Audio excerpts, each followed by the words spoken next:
All right, all right, all right. So today was day three of 75 hard. It was a rough day. I had a lot to do with my 9 to 5. I was slaving away. I ended up getting a headache. I even threw up, but then I took a little nap and I was back in action. So I was able to go out there, door knock. It wasn't the best. Today I did not meet what I needed to meet. But I did it. I still went to the gym. I got it done. It's all about discipline, right? It took a quick little 20, 30 minute nap and it just came back to life. It was great. It was probably the best nap I ever took. It was at work too. Might as well, right? If I'm gonna be slaving away, take a nap on their dollar. Hopefully my boss doesn't see this. JK, JK. But let's get right into it. So I read the next 10 pages of the 4 Hour Work Week. I kind of really like this book just because it talks about outside the box, thinking outside the box. Um, I'm actually going to be going over something that I agree slash don't agree with. One of those things he said. But let's start off with the first one. The thing that stood out is someday is a disease that will take your dreams to the grave with you. If it's important to you and you want to do it eventually, just do it and correct course along the way. I that's very true. I feel like a lot of us are really bad at that. We're always saying, "Oh, we're gonna get that done. Oh, we're gonna do this. We want to go to this trip. We want to do that," but we never get it done because we always constantly make excuses. Um, I recently actually finally pulled the plug on something. I've always wanted to learn fishing or at least go fishing, experience it. I was like, you know what? It was like a really cheap rod that was supposedly pretty good from Walmart. I know Walmart rods, a lot of people think fishing with Walmart rods isn't good, but it got it got the work done. I did not catch anything, but I did get some nibbles. I'm slowly learning more. So whenever I have time, I go out there to the uh, Wimser River, something like that. I forgot what it's called out here in Yuma, and I'm learning a little by little, but I'm starting to make time for the stuff that I wanted to learn.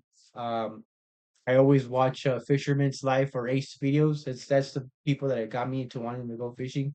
Um, but I pulled the plug. I was like, you know what?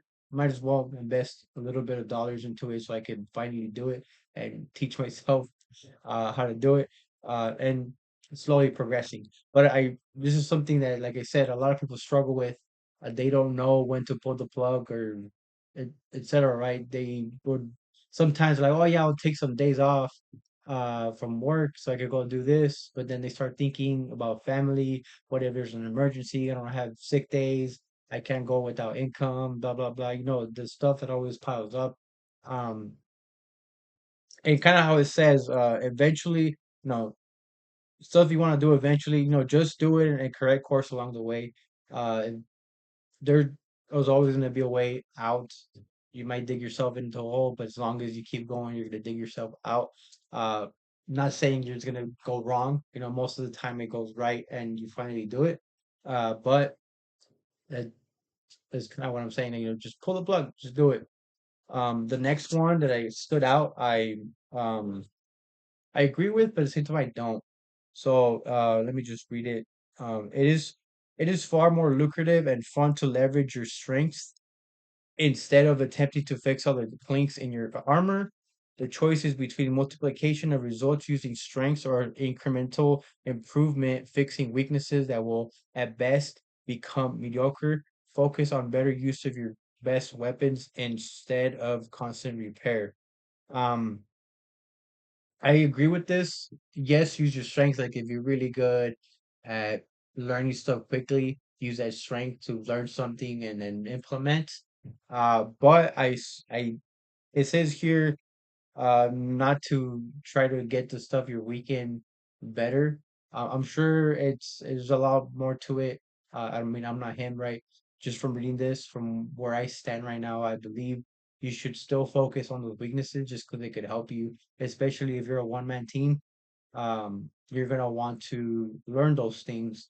Eventually, yes, you once you get to a point where you have to expand and grow, have a team, that's when you'll probably recruit or pay somebody that is an expert on the stuff that you're weak on. But I still feel like you should learn those weaknesses so that you kind of have an idea of what you need to learn and know, and also the type of person you're going to be looking for.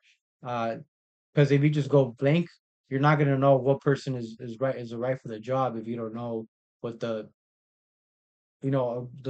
area of expertise they need to know for whatever business you have or job or blah blah blah. Um, so that I kind of disagree with that. Like you should still focus on the weaknesses you have because it will help you in the future. You might not be the best, kind of how he says it'll be mediocre, but it'll get the job done. He also kind of goes into too much, too many, and too often of what you like becomes what you don't want. I agree with that as well.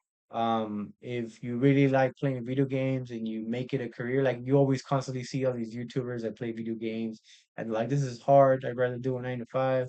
I mean, I'm sure if they go back to a 9 to 5, they'll like it for a few weeks and then they'll be like, why did I quit? Just they're playing video games for YouTube, and then people just watch them. Like that's why I like Face Jab because that man is like uh, this is the best thing ever. That's like one of the only people I really watch that plays video games just because he's been just the OG. He just does it because he loves it, right? And that's the type of people I like. The people that do stuff because they love it, not because it brings in income, etc. Like for him, that's his dream life, playing video games and just uploading it and doing videos. That's him. Um, but I kind of went sidetracked, but the next one is this is a little bit more structured of a question, but absolute income is measured using one wholly and inalterable variable. I'm pretty sure I said that wrong. Inalterable variable, the raw and almighty dollar. Relative income uses two variables, the dollar and time, usually hours. The whole per year concept is arbitrary and makes it easy to trick yourself. Um, so absolute income, what they're talking about is kind of like, oh, that person makes salary, they make this much a year. It's kind of how it goes into the second part where relative income is two variables, the dollar and time, usually hours. So how much you're paying for hours or how much you get paid for the job. Um, and this is true. The whole per year concept is arbitrary and makes it easy to trick yourself. Since when has it been like whenever people hear salary right away, they oh that's a career job, but they don't realize that yeah, at first it's great. You're gonna be getting paid a lot, but they don't also realize that as you stay in the company, they're gonna add more stuff and more stuff to where you become essential employee and they just kind of slave you away. They just keep adding, piling stuff up, and then you'll get maybe a dollar or two raise every year. Like, come on. I don't know how people like that. Like, I'd rather slave away on a job that will pay me $100 per person that, etc. Per person or per job, per more like commission based or stuff like that. I think that's better just because the at first it'll be tough. You gotta learn how to close them, how to say the right words, how to make your clients comfortable. But once you get it, it's just an explosion. It just goes up. That's why I kind of went to solar to financial services because it's nice. You're doing a service for somebody, in return you get some money. And in financial services, is that it doesn't even come from the client. You help the client choose a company and life insurance. I'm talking about life insurance. You help a client choose a company that works best for them, and in return, the companies end up paying us, which is awesome. You help them choose a company, and the companies pay us for helping that client, which is the client doesn't they don't pay us, um, which is awesome. And as well as solar, you're helping a client go green or be able to have power when there's a power outage. Where a lot of the times here in Yuma, there's some power outages. Those people with solar, they don't experience the outages, and then the people that don't have it, they do, and then they have to struggle with the heat. So like you're helping somebody, in return you get paid, and then it's not just $20, $15 an hour, the minimum wage. If you got a great job, $45 an hour, $50 an hour, getting a little bit, even maybe even 100 if you're making 500K a year. But it's base salary. They no matter what you do, how many clients you help, you're only gonna make that much. But if you do the relative income, you're gonna be making more because it's more about how many people you help, and you're gonna be if you only help 10, okay, you're only gonna make what 10 people would have given you. But if you help 100, you could see how it stacks up, and you end up making more, right? Um, that's kind of what I got from that. But like I was saying, today was tough. Um, at work, my slave job, we were moving a lot of pallets, so I'm a forklift certified. Yeah. Um, I don't even know how I got it. You just literally take it. So in Arizona, you literally just take a class. You look at a class of OSHA and you get a license. That's crazy to me. I thought you had to like learn how to do the. I just learned on the job. It was it was great. Um, I learned quick, sadly, but yeah, we're moving a lot of paths. We're out in the sun a lot. I got dehydrated, I think, even though I've been drinking a lot of water. It might be due to the creatine. I don't know, but I think I might have to go up to 2 gallons. It was it was a tough, and then like I said, my head was hurting. I started throwing up a little bit, but then I took a quick little nap, 20-30 minute nap, and I was back. I was good. I was like perfect. I could go to the gym. I don't have to fail 75 hard on the third day. So it was terrible. I I don't know. It felt really bad. But my numbers today, I did end up knocking more doors, but I was able to talk to less people, and I was not able to set an appointment today. Total I did was 21 doors knocked, three homeowners talked to. There was a lot of renters, a lot of people not home. They didn't want to open. Oh well, you know, you're gonna have good days, you're gonna have bad days, right? But I knocked at least 20 doors, a little bit more. Uh,